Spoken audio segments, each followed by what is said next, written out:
오늘도 예배하러 오신 여러분을 사랑하고 축복합니다. 한 주 동안 고생 많으셨잖아요. 우리 옆 사람과 따뜻하게 한번 인사했으면 좋겠는데요. 이렇게 인사해 보실까요? 오메, 오늘도 오셨군요. 네. 한 번 더 인사하실 때에 이렇게 인사하십시다. 하나님 우리와 함께 계십니다. 오메는 좀 부끄러우셨나 봐요. 인사 소리가 좀 적었는데. 네. 오늘은 느헤미야의 기도라는 제목으로 여러분들과 잠깐 은혜를 나누고자 합니다. 느헤미야서는요, 히브리 성경에서는 에스라서와 함께 묶여져 있는 책입니다. 그래서 학자들은 이 느헤미야서를 볼 때에 에스라의 후편이라고 이야기하기도 합니다. 이스라엘 백성들의 삶을 성경 안에서 살펴보면 다른 민족과 다른 나라에 비해서 어렵고 힘든 시절이 유독 많았던 것 같아요. 요즘에 새벽에 함께 이야기 나누면서도 이야기했던 것처럼 40년간 유리방황했던 시기도 있었고요. 광야에서 40년을 보내기가, 광야에서 정착하지 못하고 거기서 떠도는 생활이 얼마나 힘들었겠습니까? 애굽에서 종살이했던 시절은 또 어떻고요? 그때도 이스라엘 백성들의 울부짖음과 고통의 소리가 하나님께 상달될 만큼 힘들고 어려운 시기였습니다. 그런데 이것으로 그치지 않죠. 가나안 땅에 정착하며 살아갔을 때에 그들은 어땠을까요? 정말 행복하게 살았을 만도 한데 여러 전쟁들 속에서 그들의 삶은 고단하고 힘들게 살아왔습니다. 그런데 여러 가지 상황들 속에서 가장 큰 패배와 절망감을 느꼈을 때는 아마도 포로기이지 않을까 싶습니다. 이스라엘 백성들이 우여곡절을 지나 볕들날을 기대하고 견뎌왔는데 결국 그들의 나라가 멸망하여 포로로 팔려가고 끌려갔기 때문입니다. 북이스라엘이 아수르에게 아시리아에게 멸망했던 이야기를 들었을 때도 그들이 노심초사했을 텐데 이어 바벨론에 의해 남유다조차 멸망하게 되죠. 남유다의 정복적 방식에 따라 이스라엘 백성들은 포로로 끌려가 바벨론에서 생활하게 됩니다. 모든 것이 낯설고 두려웠을 것이고 파견을 간 것이 아니라 나라가 멸망해서 포로로 끌려갔기 때문에 그들은 두렵고 힘들지 않았을까 싶습니다.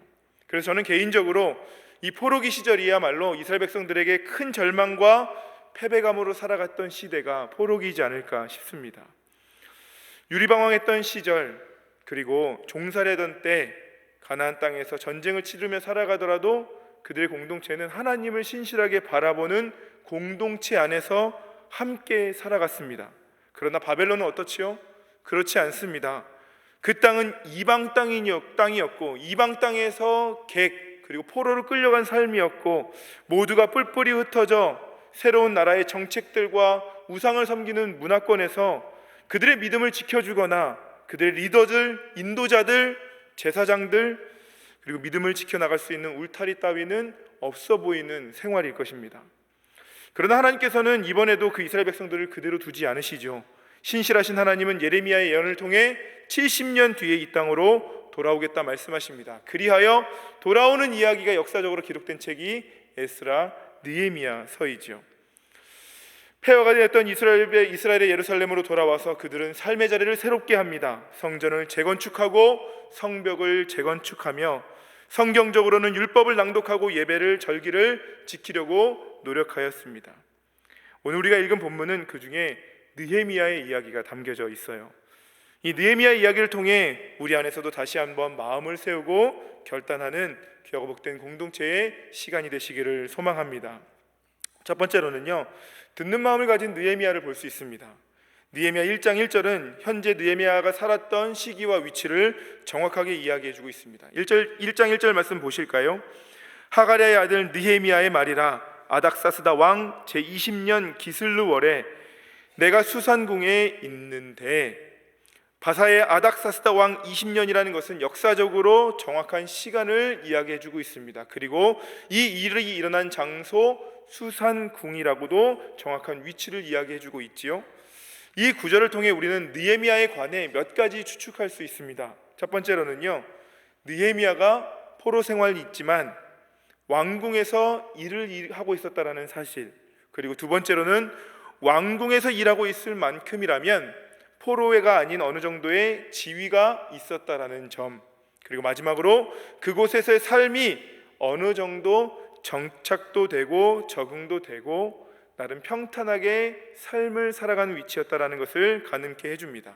즉 느헤미야는 단순한 포로를 넘어서는 인물로 바사에서 아주 잘 살고 있었다라는 사람이라는 것이죠.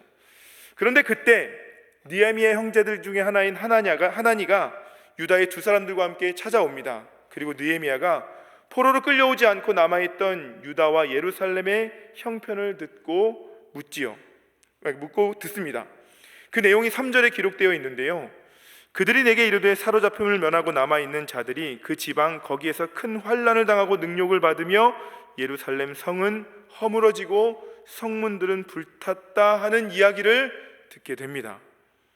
느헤미야가 유다의 이야기, 자신의 고향의 이야기를 경청하여 듣습니다. 바사에서요. 그 포로로 끌려갔던 그 나라에서요. 그 이야기를 듣고 난 다음에 느헤미야의 행동을 보실까요? 4절 말씀입니다.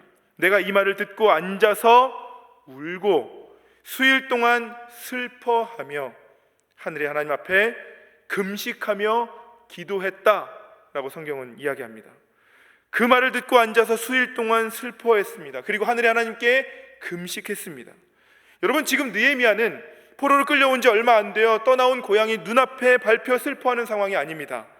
그리고 그가 지금 처한 포로 생활이 너무 고달프고 힘들어서 속히 돌아갈 날만을 기다리고 있는 상황도 아니지요.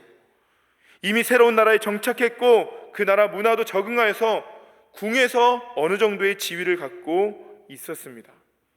그러나 그의 마음속에는 여전히 자신의 나라, 모국, 민족, 그리고 하나님의 공동체가 자리 잡고 있었던 것이죠. 말씀을 준비하면서 보건대 느헤미야는 그런 이야기들을 듣는 마음을 가졌구나라는 생각을 해보게 됩니다. 자신이 아니라 하나님께서 회복하시는 공동체를 향한 마음으로 그 이야기를 경청해서 들었습니다. 솔직히 이스라엘 나라가 어떻게 되든지 간에 느헤미야 본인과는 상관없는 거 아닌가요? 이제는 멀어진 그 땅, 유다와 예루살렘의 이야기가 본인이 살아가는 지금의 어떠한 어려움이나 고통을 더해주거나 감해주지는 않을 것입니다.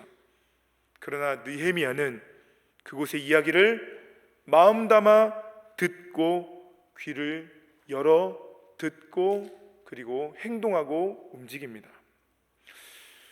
이 듣는 마음에 관련해서는 우리가 지난주에 금요일에 문호주 목사님의 설교를 통하여서 솔로몬의 이야기 듣는 마음이라는 주제로 이야기를 들었던 것을 기억하시는 분들도 계실 것입니다.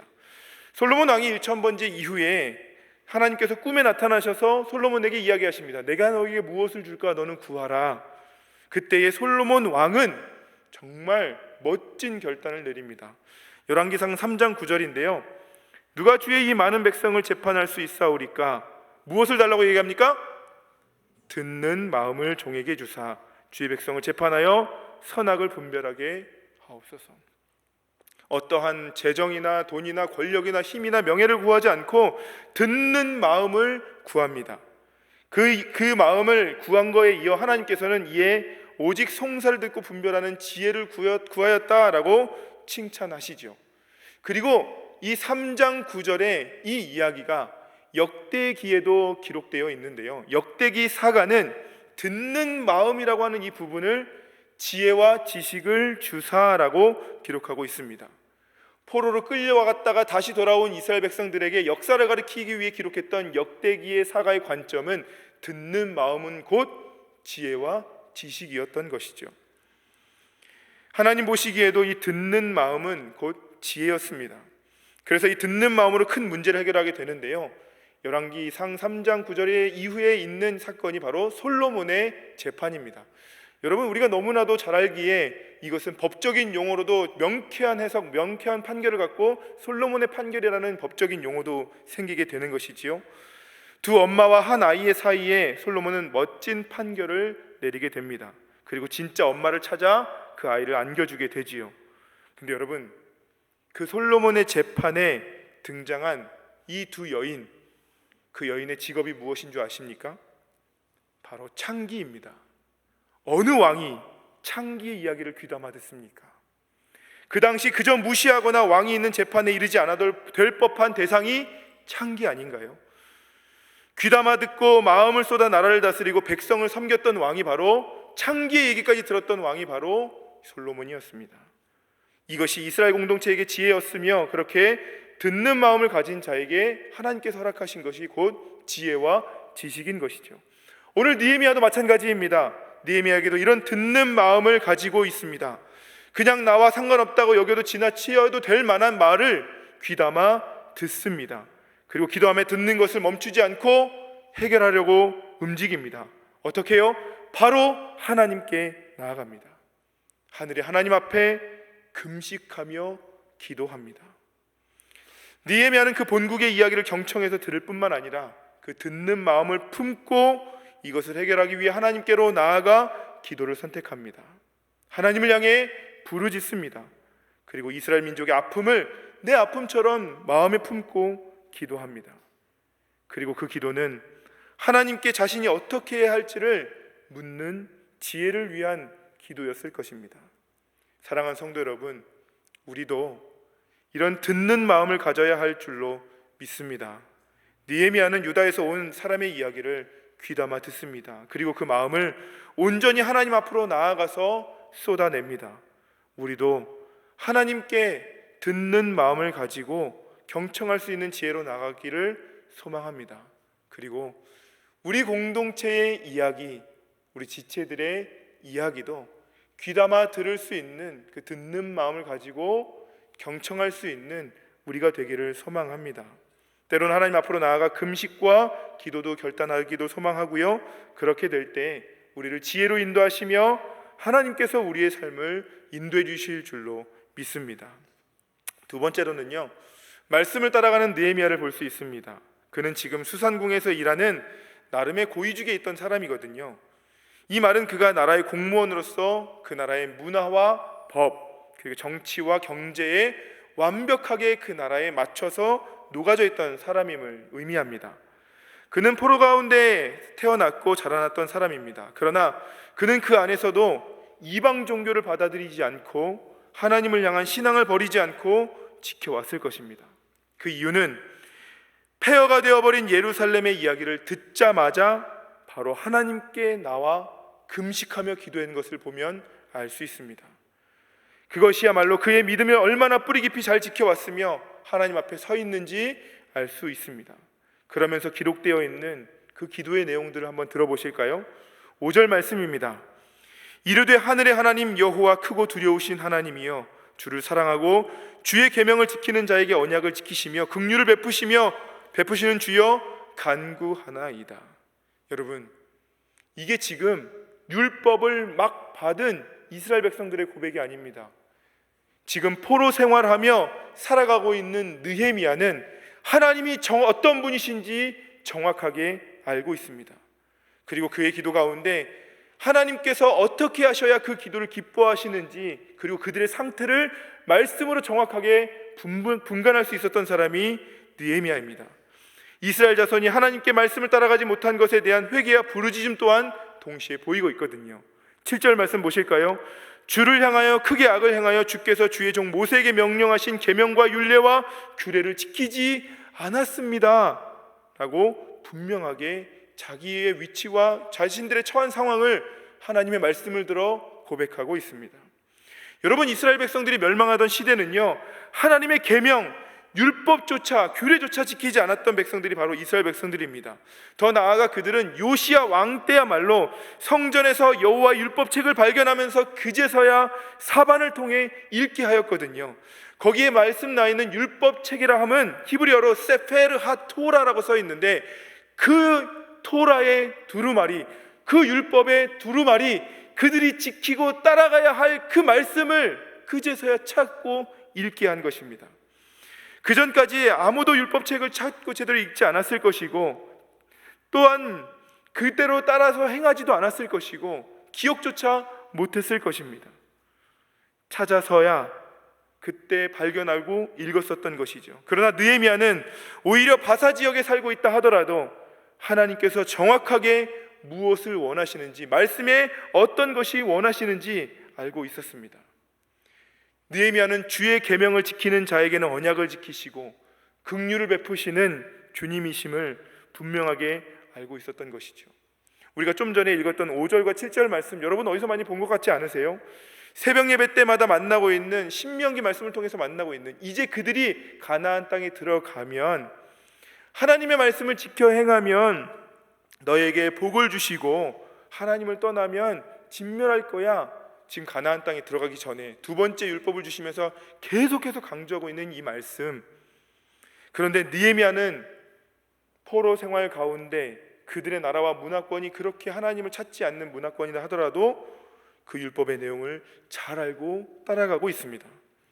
그렇다면 그가 비록 포로 생활에 있다 하더라도 얼마나 말씀의 교육 그리고 말씀을 듣고 살아왔는지 우리는 가늠할 수 있지 않겠습니까? 마찬가지로 사랑하는 자녀들, 이 말씀의 교육, 신앙의 교육의 자리로 보내주시기 바랍니다. 제가 교육 담당 목사거든요. 우리 사랑하는 자녀들 꼭 잊지 말고 보내주시기를 소망합니다. 그리고 그것보다 더 중요한 게 무엇이죠? 여러분들의 삶의 자리에서도, 가정의 자리에서도 자녀들과 함께 그 신앙의 본을, 신앙의 교육을 함께 해주십시오. 저는 적어도 느헤미야는 그런 공동체, 그런 가정에서 자라왔던 사람 같습니다. 느헤미야는 더 나아가 말씀을 따라가는 사람입니다. 그는 분명하게 알고 있었지요. 이스라엘 백성들의 회복을 위해서는 분명 다시금 말씀으로 돌아와야 한다는 것을 말입니다. 그는 말씀을 대입시켜 하나님께 기도합니다. 그리고 그의 간구에는 기본적으로 율법에 대한 정확한 이해를 가지고 기도합니다. 9절 말씀 보실까요? 만일 내게로 돌아와 내 계명을 지켜 행하면 너희 쫓긴 자가 하늘의 끝에 있을지라 하더라도 내가 거기서부터 그들을 모아 내 이름을 두려고 택한 곳에 돌아오게 하리라 하신 말씀을 청하건대 기억하여 주시옵소서. 주님 이렇게 말씀하지 않으셨습니까? 기억하여 주시옵소서라고 말씀을 가지고 기도합니다. 하나님께서 이 기도를 들으셨을 때 그 마음이 어떠셨을까요? 하나님의 말씀을 가지고 말씀 따라가려고 노력하는 자에게 하나님은 은혜를 베풀어 주십니다. 다시금 우리가 돌아와야 하고 분명하게 알고 걸어가야 할 길은 하나님의 말씀의 길입니다. 느헤미야는 바사에 살면서도 하나님의 말씀을 기억하고 계속해서 말씀을 따랐던 사람입니다. 우리도 2024년 치유를 위해, 회복을 위해 한 해 우리가 함께 붙잡고 가야 할 길은 바로 말씀을 따라가는 길이어야 하는 줄로 믿습니다. 그렇게 말씀 기억하며 말씀을 마음판에 새기며 살아가는 우리가 되시기를 소망합니다. 마지막으로 느헤미야는 자신의 사명을 다해 걸어가는 모습을 보입니다. 느헤미야의 기도는 분명 하나님께서 기뻐하시는 기도였을 것이죠. 그러나 느헤미야의 기도를 보면요, 하나님 그곳에 이렇게 아프답니다. 그러니까 하나님께서 그곳의 기도를 좀 들어주세요. 하나님 내가 여기서 너무 막 간절하게 기도하니까 그곳에서 하나님 정말 회복을 주세요. 나는 모르겠고 하나님 책임져 주세요 라고 요청하지 않습니다. 저는 여기 가만히 앉아 있을 테니 하나님 해결해 주시옵소서라고 요청하지 않아요. 느헤미야의 기도의 말미에 보면 그가 자신의 위치에서 사명을 다해 왕 앞에 나아가는 것을 볼 수 있습니다.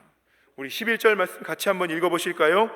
주여 구하오니 귀를 기울이사 종의 기도와 주의 이름을 경외하기를 기뻐하는 종들의 기도를 들으시고 오늘 종이 형통하여 이 사람 앞에서 은혜를 입게 하옵소서 하였나니 그때에 내가 왕의 술관원이 되었느니라. 이 사람 앞에서 은혜를 입게 하여 주시옵소서. 그리고 그때에 내가 왕의 술관원이 되었나이다 라고 기도하고 있습니다. 이 사람이라 함은 아닥사스다 왕을 가리키고요, 그리고 그때에 내가 왕의 술관원이 되었느니라 한 기록한 부분은 그 이후에, 기도 이후에 술관원이 되었다라고 하는 의미보다는 그렇게 기도했더니 내가 이미 술관원의 신분을 갖고 있었다라는 것을 의미합니다. 결국 자신의 신분을 통해 하나님의 은혜를 입으려고 노력합니다. 어떤 여러 가지 해결 방법을 고민하기보다는 그저 아닥사스다 왕 앞에서 하나님 내가 지금 술 맡은 관원장이오니 그를 통해 은혜를 입게 하여 주시옵소서라고 기도하고 있습니다. 본인이 할 수 있는 것을 도와달라고 간구하며 하나님께 지혜를 구합니다. 그리고 왕 앞에 나아가지요. 당시에 술 맡은 관원장이라 함은 왕이 가장 신뢰하고 있는 사람을 의미합니다. 왕의 술이 독이 들어있는지 들어있지 않은지를 관리하는 사람이고, 왕이라 하면 얼마나 많은 연회가 있었겠습니까? 그리고 식사 때에도 얼마나 많은 술을 곁들여 먹겠습니까? 왕의 독사를 막도록 왕의 최측근에서 왕을 보좌하고 보살피는 역할이 술 맡은 관원장이죠. 그런데 그때 한 가지 사건이 일어남을 성경은 기록하고 있습니다. 2장 1절인데요.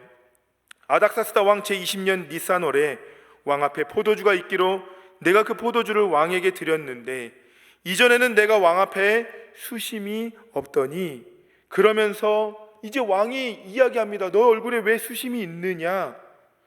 여러분, 술 맡은 관원장이 왕 앞에서 포도주를 드리는데 얼굴에 수심이 있다라는 것은 무엇을 의미합니까? 이 술에 독이 있다든가 반역을 의미하는 것을 이야기할 수도 있습니다. 왕 앞에서 수심을 가졌다라는 것은 왕이 지금 이 상황에 느헤미야를 죽일 수도 있는 상황이 되었다라는 겁니다. 그래서 그 이야기를 듣고 느헤미야는 크게 두려워하죠. 술 맡은 관원장의 생각이나 왕을 향한 충성심이 바뀌었다고 왕이 충분히 오해할 수도 있는 상황입니다. 왕의 입장에서는 더 신뢰할 수 있는 인물로 바꿀 수도 있고, 왕이 다 알아차릴 만하게끔 불편하게 만든 느헤미야를 당장 죽일 수도 있습니다. 우리는 요셉의 이야기에서 이 술 맡은 관원장과 떡 맡은 관원장이 동시에 감옥에 갔던 것을 우린 기억합니다. 그 중에 하나는 복직, 그 중에 하나는 죽임을 당하게 되지요. 떡 맡은 관원장은 죽임을 당하게 됩니다. 아마도 정치적이며 왕과 같은 일이 일어났기 때문일 것이지요. 그런 일이 느헤미야에게도 일어나는 상황이 되었습니다. 그러나 느헤미야는 좀 전에 읽었던 1장 11절의 말씀과 같이 이 사람에게 은혜를 입게 하옵소서라는 기도를 지금껏 해왔을 것입니다. 우리가 1장 1절에 그 시대가 기슬룰 월이라고 하는데요, 그때는 약 12월, 태양력으로는 12월, 그때부터 하나님께 울고 금식하며 기도하며 지금에 이른 니산월은 태양력으로 약 4월입니다. 그때까지 4개월 동안 계속 기도하며 또 기도하고 기도했을 때에 그것이 응답되지 않자 한 번은 왕 앞에 수심이 가득한 채로 나아갔던 것이겠지요. 이때 느헤미야는 목숨을 걸고 왕 앞에 나아가 이야기합니다. 내 고향의 성읍이 이제까지 황폐하고 성문이 불탔사오니 내가 어찌 수심이 없겠습니까? 이때 하나님이 일하십니다. 물론 그간 느헤미야가 왕 앞에서 성심을 다해 성실하게 그 일을 역할을 해왔던 것이겠지요. 그러나 자칫 잘못하면 그 얼굴에 수심이 있다라는 것은 그를 죽음으로 몰아가는 위기의 상황이었을 것입니다. 그러나 하나님은 이 순간을 은혜로 바꾸십니다. 왕이 이 모든 것을 듣고 내가 무엇을 원하느냐 라는 질문에 느헤미야가 했던 행동을 함께 보실까요? 2장 4절입니다. 왕이 내게 이르시되 그러면 내가 무엇을 원하느냐 하시기로, 그때 느헤미야는 바로 얘기하는 것이 아니라 그 뒤에 뭐라고 기록하고 있습니까? 내가 곧 하늘의 하나님께 목도하고, 그 짧은 시간에 자신의 두려움을 소망으로 바꾸어 주신, 사망에서 생명으로 바꾸어 주신, 기도의 응답을 허락해 주신 그 하나님을 향하여 마음을 쏟고 또한 기도하고 그 하나님을 의지하며 그 이후에 왕에게 이야기합니다.